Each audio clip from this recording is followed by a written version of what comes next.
Top quality और consistent performance के लिए सिर्फ सिल्वर पंप नाम याद रखना। यूक्रेन ने ऑपरेशन डॉनेट्स्क की शुरुआत कर दी है और इसलिए रोस्तोव पर पहला प्रहार किया गया। यूक्रेन ड्रोन से रोस्तोव के साल्स स्टेशन पर हमला किया क्योंकि यह पूर्वी यूक्रेन का सप्लाई केंद्र है। साल्स स्टेशन पर हर वक्त हथियारों का बड़ा स्टॉक मौजूद रहता है। सेना को रसद की सप्लाई भी यहीं से होती है। डॉनेट्स्क में सैनिकों की कमी भी इसी रास्ते से पूरी की जाती है। सेना के लिए ट्रेन से टैंक और बारूद की सप्लाई होती है। रोस्तोव में रेलवे स्टेशन को निशाना बनाने के साथ ही एयरबेस पर भी ड्रोन अटैक किए गए। ड्रोन हमलों से रनवे को मामूली सा नुकसान पहुंचा है। यूक्रेन रोस्तोव में हाईवे को भी निशाना बनाया ताकि सड़क मार्ग से पूर्वी यूक्रेन में रूसी सेना तक मदद ना पहुंच पाए। रोस्तोव में सेना के बैरक पर भी हमला किया गया। देखिए आप।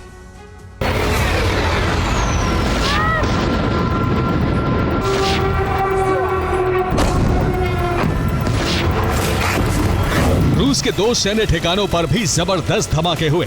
रिपोर्ट के मुताबिक ब्लास्ट के बाद सैन्य ट्रेनिंग सेंटर में आग लग गई। रूसी सेना का दावा है कि आग जंगल से फैली है। रूस पर इन हमलों के बाद रूस बदले की तैयारी में है। अंदेशा है कि आज रात यूक्रेन पर बहुत बड़ा हमला हो सकता है। रूस राजधानी कीव में तबाही मचाने की तैयारी में है। रोस्तोव हमले का बदला डॉनेट्स्क से लिया जाएगा।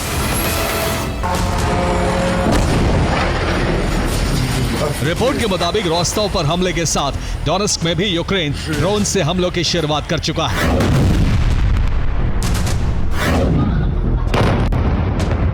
सोमवार की रात डॉनेट्स्क में कई जगहों पर धमाके हुए।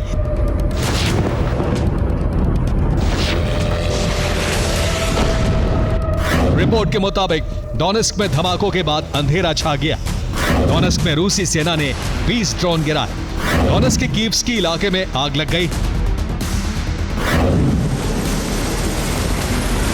फिलहाल ट्रंप के अल्टीमेटम के बाद अगले 10 दिन को युद्ध के लिए बेहद अहम माना जा रहा है, क्योंकि इस दौरान रूस यूक्रेन में कब्जा बढ़ाने के लिए पूरी ताकत झोंकने वाला है।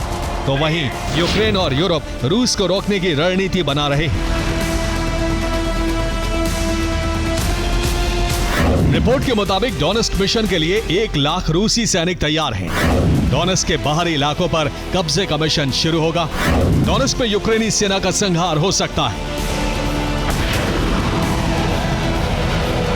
दूसरी तरफ ज़ेलेंस्की की कोशिश ट्रंप के नए अल्टीमेटम के मुताबिक रूस को 10 से 12 दिन किसी बड़ी जीत से रोकना है। फिलहाल यूक्रेन को सूमी में बड़ी कामयाबी मिली है। यूक्रेनी सेना सूमी के कब्जे वाले इलाके में कई किलोमीटर आगे बढ़ी है।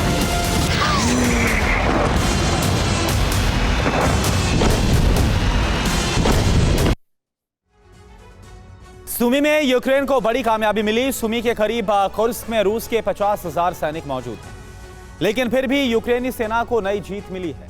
यूक्रेनी सैनिकों ने सूमी में क्रिंतिवका इलाके को मुक्त करा लिया। यहां पर 15 दिनों से रूसी सेना का कब्जा था।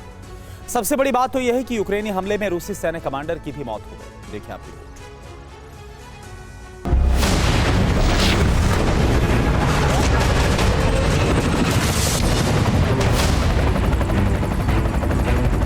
रिपोर्ट के मुताबिक यूक्रेन सेना ने सूमी से रूस की 3 बटालियन को खदेड़ दिया है। दावा किया जा रहा है कि रूसी सेना को कुर्स्क में मौजूद बैकअप फोर्स से मदद नहीं मिल सकी और यूक्रेनी सेना ने घेर कर रूसी फौज पर हमला किया, जिसकी वजह से रूसी बटालियंस को पीछे जाना पड़ा।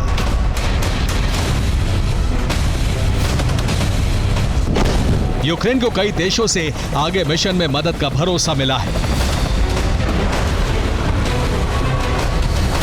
लातविया यूक्रेन को बख्तरबंद लड़ाकू वाहन देने जा रहा है। लातविया यूक्रेन के साथ ड्रोन प्रोडक्शन भी करेगा। स्पेन यूक्रेनी सेना को ट्रेनिंग के साथ एयर डिफेंस देगा। जर्मनी से यूक्रेन को एक बार फिर IRIS-T एयर डिफेंस सिस्टम की सप्लाई की जाएगी। पहली बार 11 डिफेंस सिस्टम यूक्रेन भेजे जाएंगे। माना जा रहा है कि भविष्य में नेटो की मदद से यूक्रेन रूस को कड़ी चुनौती देने वाला है। Bureau report, TV9, Bharatvarsh.